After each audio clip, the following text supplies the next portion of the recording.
Fala pessoal, bom dia, boa tarde, boa noite, dependendo aí da hora que vocês estiverem assistindo, né? Hoje a gente vai dar início aqui ao segundo bloco dessa aula de revoluções industriais, né?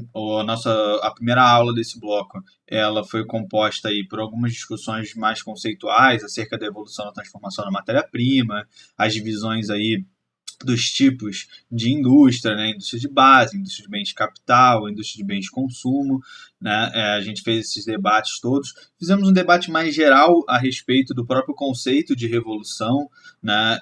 Trabalhando os principais aspectos, né? O que vai ser, quais vão ser as características que nós vamos buscar compreender em cada uma dos períodos. E aí, para a aula de hoje, então a gente vai dedicar os nossos esforços aqui a compreender as características da primeira e da segunda revolução industrial, beleza? Então a gente começa aqui, né, evidentemente, com a primeira revolução industrial. Ela vai ocorrer aí, a partir da segunda metade do século XVIII, tranquilo, e vai ter aí a Inglaterra como principal palco desse processo, beleza? A Inglaterra ela apresentou um conjunto de características que permitiram a ela essa saída na frente, né? Isso que a gente vai chamar aqui de pioneirismo inglês, beleza? Então aqui pioneiro é aquele que é o primeiro a fazer alguma coisa, né? Então a Inglaterra justamente vai representar esse marco na mudança da nossa sociedade associada à principal atividade, né? A atividade que se torna dominante, a atividade econômica que se torna dominante dentro da nossa sociedade, beleza? E para sair na frente, né, para ser pioneira nesse processo, a Inglaterra conseguiu aí juntar um conjunto de características bastante importantes. O primeiro deles, galera, é o próprio Estado Nacional consolidado, né? A gente vai ter aí essa característica é muito importante, porque, como vocês sabem, vocês já viram nas aulas de história, né, o período anterior aqui, né, a gente está falando aí de um período feudal, né, onde você tinha uma enorme descentralização de poder. E quando se trata de investimento, né, pessoal, quando você trata de alguém que detém uma determinada quantidade de capital e quer aplicar esse dinheiro para ter retorno em cima desse dinheiro, a primeira coisa que esse cara precisa estar preocupado é com a segurança do investimento dele. Ele precisa ter um conjunto de garantias que permitam a ele ter segurança, ter confiança de que aquele dinheiro que ele vai investir vai gerar retorno. Tranquilo? Então em situações de territórios muito descentralizados, onde você tinha aquele conjunto, né, de senhores feudais que tomavam decisões de maneira absolutamente arbitrária, isso é um ambiente muito desfavorável para a prática industrial. Tranquilo? Então, o fato da Inglaterra ter conseguido promover a consolidação do seu território primeiro, antes aí do que França, que inclusive, né, é apontado aí que tinha características até mais sólidas para o desenvolvimento do processo industrial, acabou caindo no colo da Inglaterra, justamente por conta dessa consolidação do território mais precoce. Um outro fator importantíssimo, né, pessoal, foi a acumulação prévia de capital, que no caso da Inglaterra esteve fortemente relacionada aí às grandes navegações, ao sucesso das grandes navegações.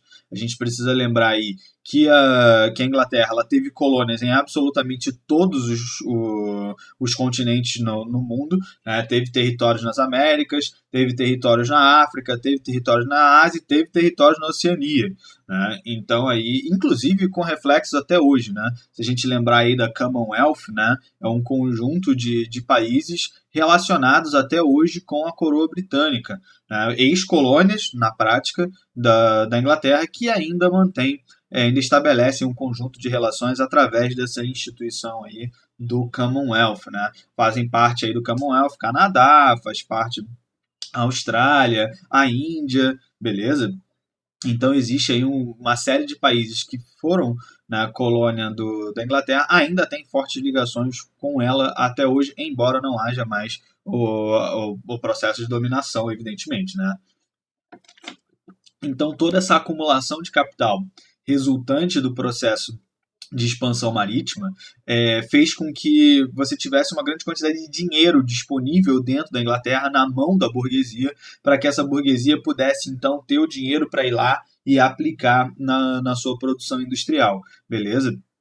Um outro fator importantíssimo foi a disponibilidade de matéria-prima, né, que no caso da primeira Revolução Industrial nós vamos ter o carvão mineral como a principal fonte de energia, beleza? Então o território inglês ele detinha uma série de jazidas de carvão mineral espalhados por diversas cidades, que depois acabaram se tornando grandes centros industriais. Né? Você vai ter aí os exemplos de Yorkshire, Lancaster, Manchester, que foram grandes centros industriais na Inglaterra da primeira Revolução Industrial, inclusive muito marcados ali por aquelas imagens de uma cidade muito poluída, né? De uma cidade aí com nível de poluição muito alto, justamente em função da queima desse carvão mineral dentro do que a gente conhece como as principais invenções aí da primeira Revolução Industrial, que são justamente aí a máquina a vapor, que vai movimentar uma série de mecanismos, né, seja no transporte, com as locomotivas e os navios a vapor, ou mesmo, né, os teares mecânicos dentro das fábricas, tranquilo? Então, tudo isso daí vai representar um grande impulso para esse processo de desenvolvimento industrial em inglês. Beleza? E para fechar, por último aqui, mas sem sombra de dúvidas não menos importante, né, a gente vai ter aí o processo conhecido como cercamento dos campos, pessoal, aqui no nosso último item aqui do nosso box amarelinho. Né? O cercamento dos campos, ele basicamente representou um processo de deslocamento forçado da população do campo na Inglaterra, principalmente aí pastores de ovelha, que vão ser levados para as cidades para trabalhar como mão de obra nas fábricas, e o Estado vai assumir a responsabilidade aí pela produção da matéria-prima, que na época era a lã, uma vez que a indústria têxtil foi a principal indústria representativa da primeira Revolução Industrial. Beleza? Então, o processo de cercamento dos campos ele teve muito relacionado a essa dupla função. Né? Ao mesmo tempo, você vai ter uma geração de matéria-prima, ou melhor, uma garantia de produção de matéria-prima, através do controle do Estado da produção de ovelhas, né? Da criação de ovelhas. E você vai ter um fornecimento de mão de obra nos centros urbanos através desse êxodo rural forçado. Beleza? Então aqui a gente tem um conjunto de características aí que vão proporcionar esse pioneirismo inglês. Beleza?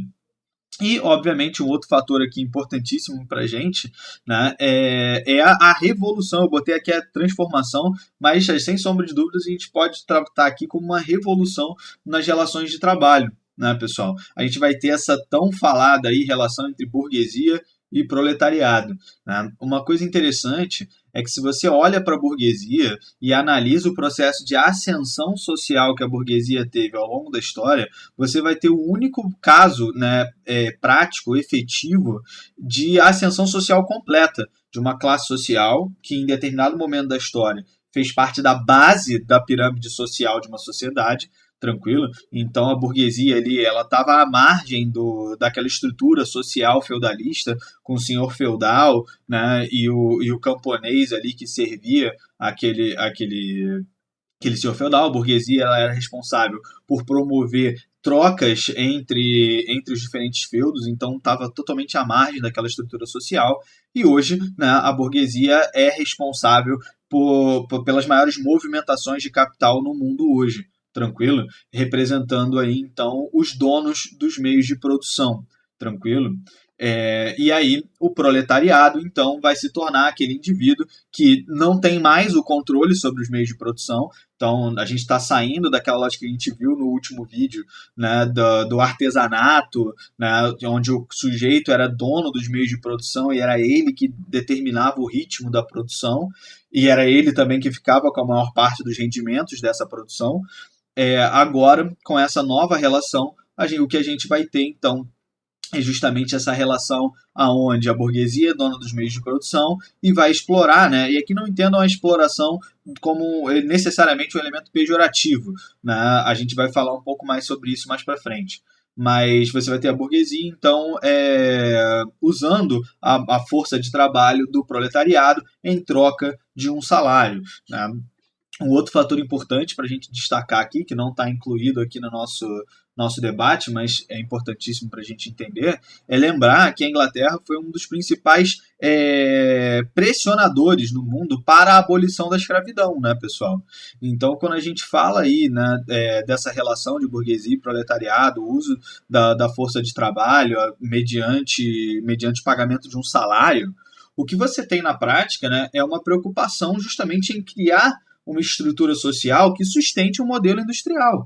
Né? A sociedade escravocrata é uma sociedade que atendia a uma lógica ruralista, de produção agrícola, né?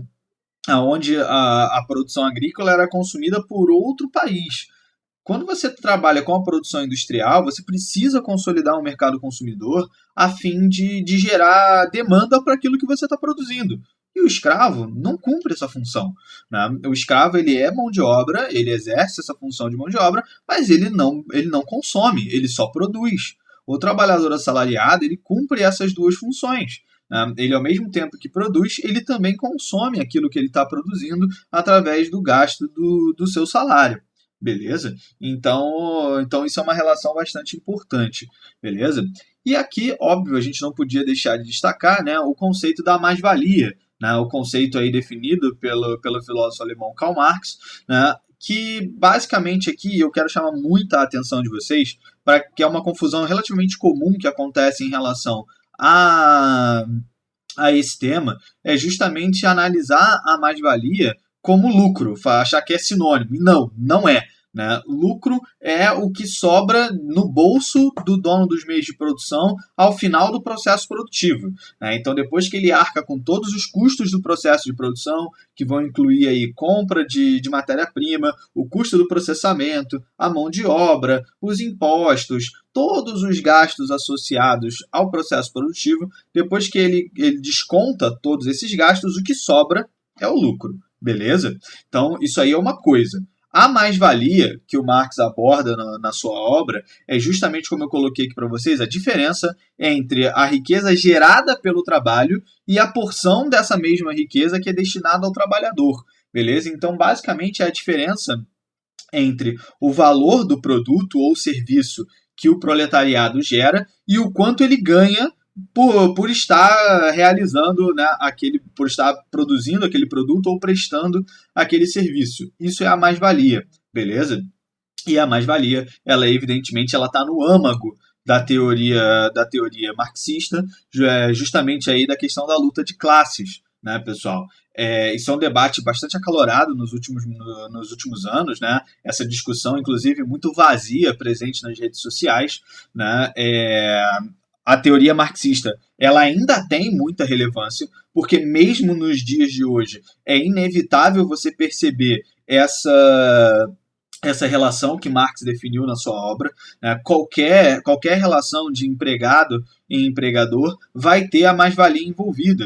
Né? A luta de classes, né, ela é inerente. É óbvio que a solução que o Marx propunha pode não ser a mais adequada hoje. Né? A gente não vai imaginar aí que a solução para os problemas relacionados à desigualdade social e concentração de renda tem que passar necessariamente por uma revolução do proletariado que vai tomar para si os meios de produção da burguesia, né, e promover aí uma distribuição igualitária dos meios de produção.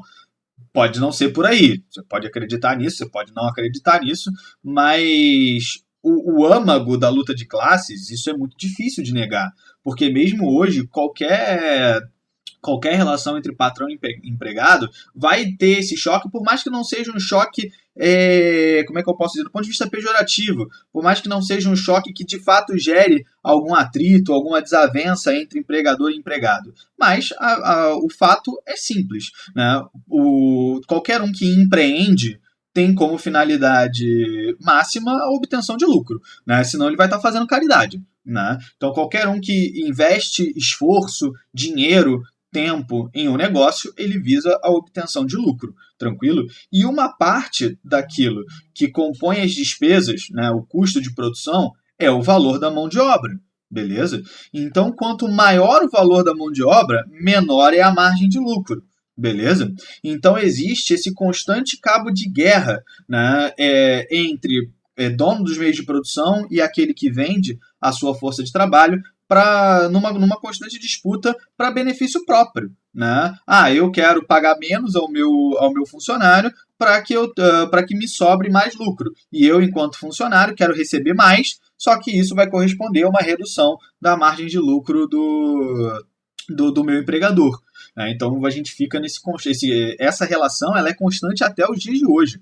Né? Em qualquer relação de trabalho, você vai visualizar esse tipo de lógica, tranquilo? Por mais que a solução que o Marx previu na sua obra de Revolução do Proletariado e tudo mais já esteja muito longe da nossa realidade, né? A questão central, né, a revelação, é assim que o Marx trabalha na sua obra, né, a revelação que ele viu é que o problema da nossa sociedade sempre foi a luta de classes. Né? Então, assim, a única solução que ele via dentro da teoria dele, né, é que a retomada dos meios de produção pelo proletariado seria a única solução. Né? Lembrando sempre, pessoal, que isso é uma teoria. Né? E a teoria, ela serve, em suma, ela é uma lente, né, que você coloca como se fosse um óculos, para você tentar tornar mais nítido a realidade para você.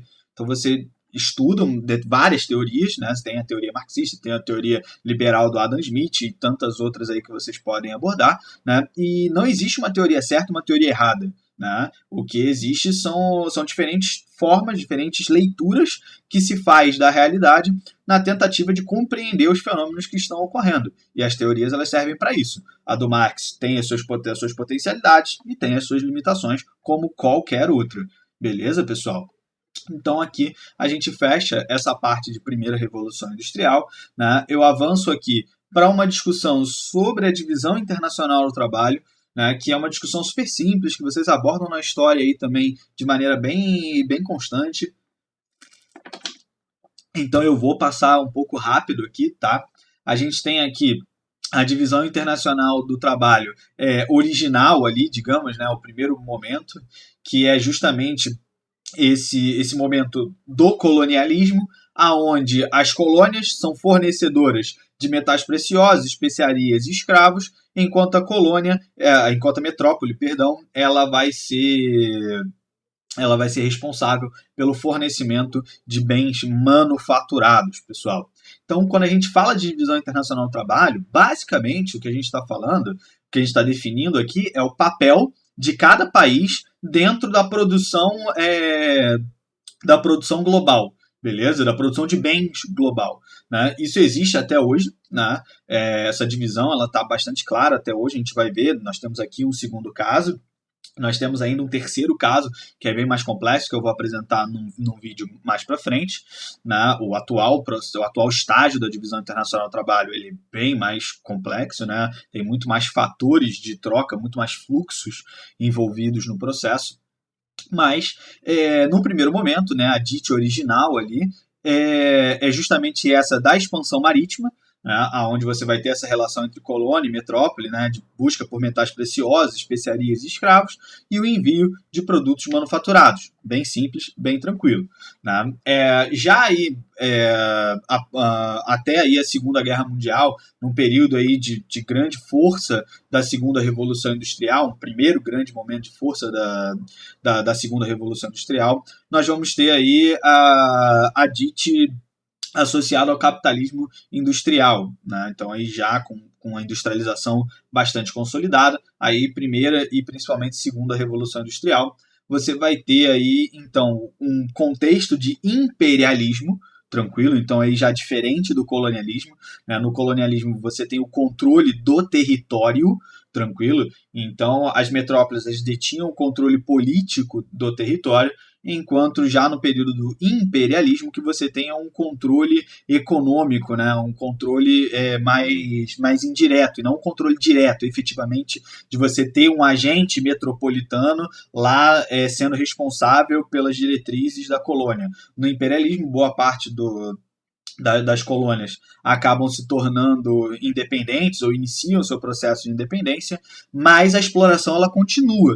Tranquilo? Ela só não é mais através da presença material da metrópole na colônia, e sim através dessas pressões financeiras, né? Desse controle, dessa exploração econômica.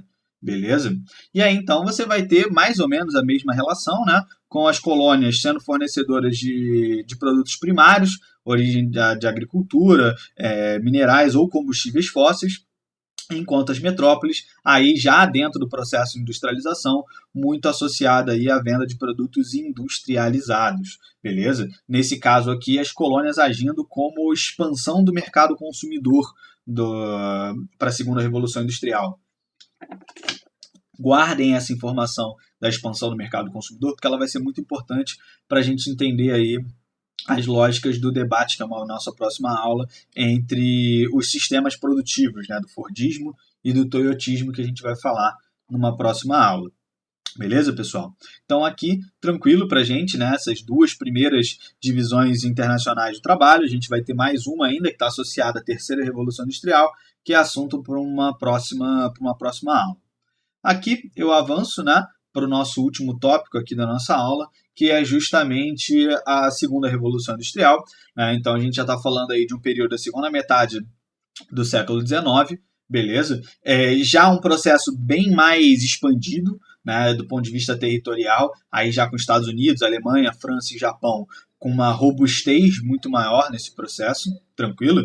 E nós temos aqui ainda algumas características. As inovações tecnológicas aqui são muito importantes.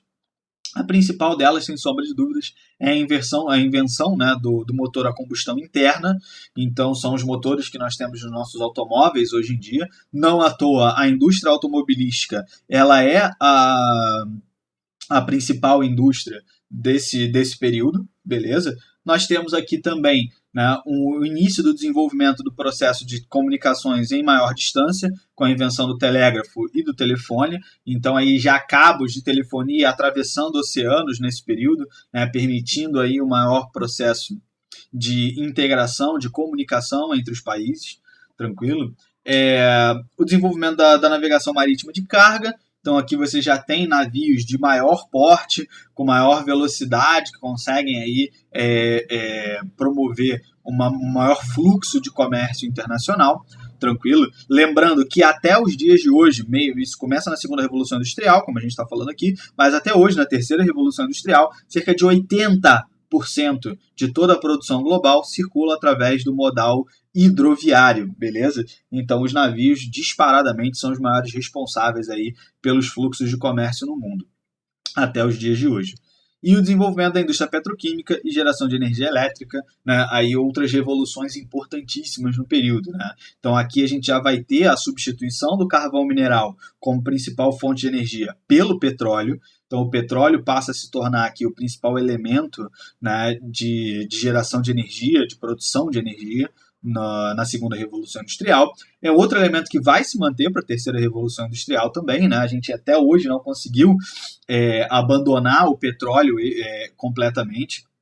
Esse é um debate bastante acalorado hoje em dia, mas a gente efetivamente não conseguiu ainda abandonar. E, além da geração de energia, a indústria petroquímica ela tem uma abrangência muito grande, né, pessoal? Você vai ter aí produção de plásticos, a produção do asfalto, que vai pavimentar aí as nossas rodovias, beleza? E, obviamente, a geração de energia elétrica, que vai proporcionar aí um boom, né, do modelo de consumo global, com os eletrodomésticos aí invadindo as residências, beleza? Então, a segunda revolução industrial ela vai apresentar essas características primordiais, né? E aí, né, como nesse momento a gente ainda está iniciando o desenvolvimento das telecomunicações e dos transportes, nós temos aqui o fenômeno que a gente vai chamar de economias de aglomeração, pessoal. As economias de aglomeração elas vão representar aí a concentração de diversas indústrias nos centros urbanos, justamente em função aí do deslocamento tanto da matéria-prima como também do próprio produto final, né? Aqui a gente percebe que a dificuldade do transporte ainda é muito grande, fenômeno que está completamente superado hoje em dia, né? Tanto que nós temos várias discussões a respeito do papel da China hoje como grande empresa, como grande fábrica do mundo, né? É mais barato. Vejam só, né? A Apple, por exemplo, fabricar o iPhone lá na China, né? Então, ele é desenvolvido nos Estados Unidos, lá no Vale do Silício, onde é a sede da Apple. Ele é desenvolvido lá, mas todo o pacote de tecnologia para a fabricação, as matérias-primas, né, tudo isso é levado para a China, para fabricar, montar o telefone lá na China, e o telefone sai embaladinho para ser vendido nos Estados Unidos de novo. Né? Então, isso é claramente um resultado de um enorme desenvolvimento dos meios de transporte e de comunicação, que são a marca da virada da segunda para a terceira revolução industrial, beleza?